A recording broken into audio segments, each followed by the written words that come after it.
जों दिनै नैबे धनतला गेलेग्रा फोथाराव खौसेथि बर' सुबुं आफाद गलाघाट जिल्लानि जानानै जों बयबो रंजादों, जों ज' जादों। मानोना दिनै आसाम सरकारा जोंनि जितु बर' कसारि वेलफेयार अट'नमास काउन्सिल जों आगोलनिफ्रायनो दाबिबोबाय थानाय दिनै आसाम बिधान सभायाव बे बिलखौ पास खालामबाय। बिनि थाखाय जों बेयाव रंजादों। लोगोसे जों दिनैनि बे रंजानायनि गेजेरजों गलाघाट जिल्ला UBPO नि जानानै जों आसाम सरकारनि मानगोनां गिबि मन्थ्रि सर्बानन्द सनोवाल, नेडानि लिंथुमगिरि डक्टर हिमन्त बिश्व शर्मा,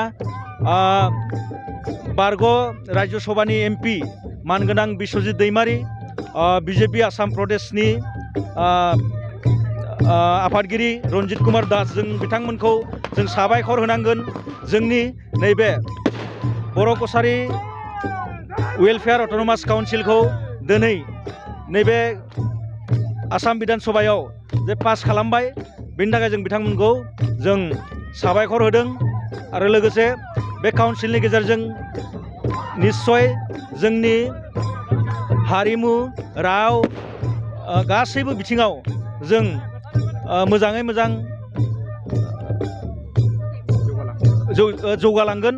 बेनि थाखाय जों आसा फारिदों बर'लेण्डनि बाहेरायाव थानाय 21टा जिल्लानि बर' रायजो राजाफ्रा जों गावखुंथाय नैबे बेबस्थाजों जों आवगायलांनो हागोन होननानै जों आसा फारिदों। जों बेनिखायनो दिनै रंजानायनि गेजेरजों आसाम सरकारखौ जों धन्यबाद होदों।